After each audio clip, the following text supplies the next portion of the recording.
postseason. And one of the reasons is Haxel is just phenomenal. The way he opens up these fights is unparalleled. And New York relies so much on Libero creating space so that Sabiobi can get impact. When Haxel is as dominant as he is on these maps, when he's single-handedly clutching a lot of these team fights by getting opening picks like this, cancelling a lot of this. Look at this, the coalescence gone. He's done this so many times in these matches.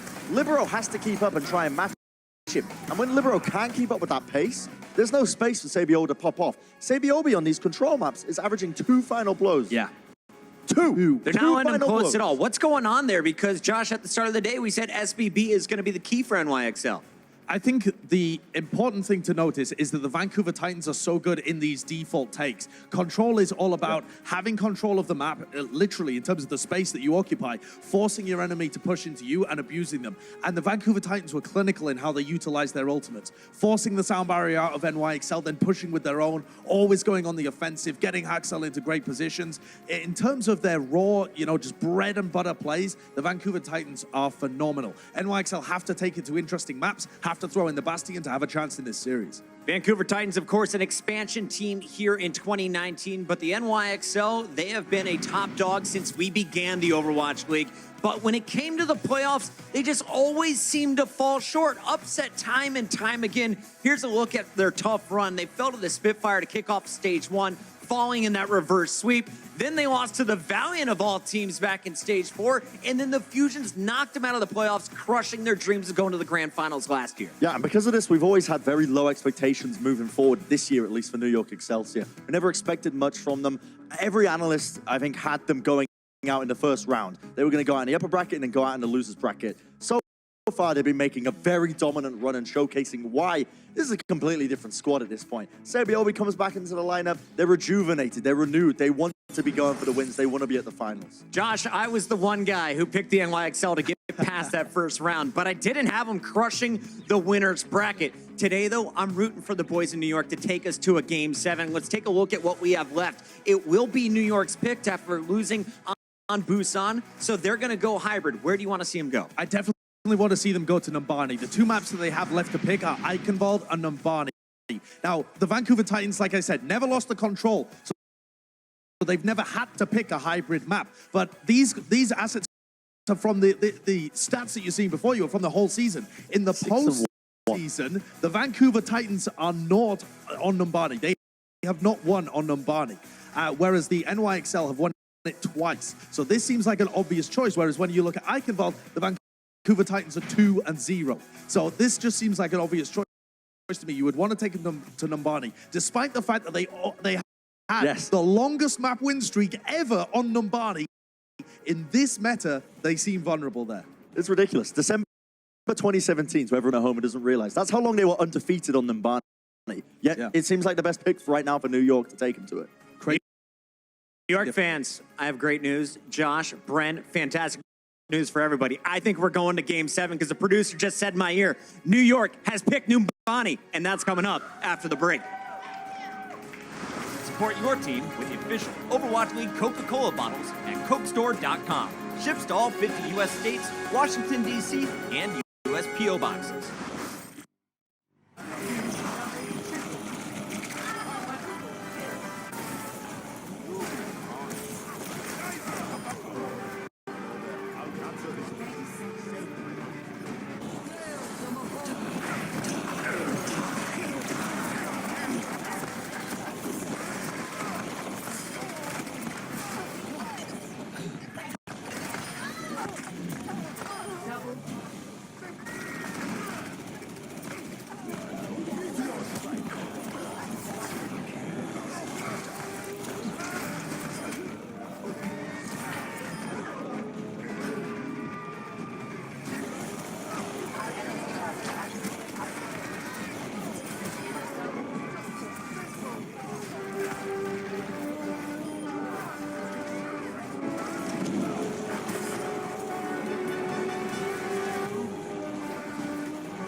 Ladies and gentlemen, the Vancouver Titans have put themselves one map win away from a spot at the Overwatch League 2019 Grand Finals. New York, though, has picked Nimbani.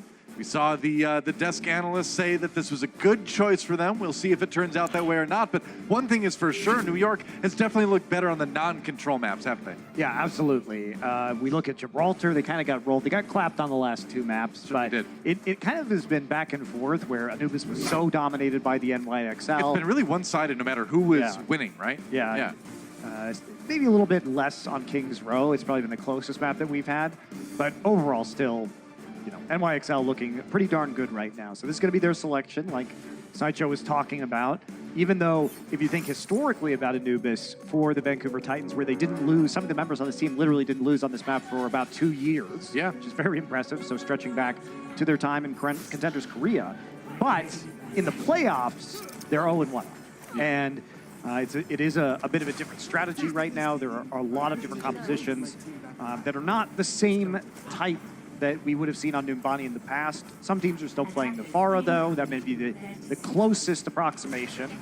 Well, that's the thing, is that it is a new meta, and that always changes things. You kind of have to throw out the historical stats for a second with that.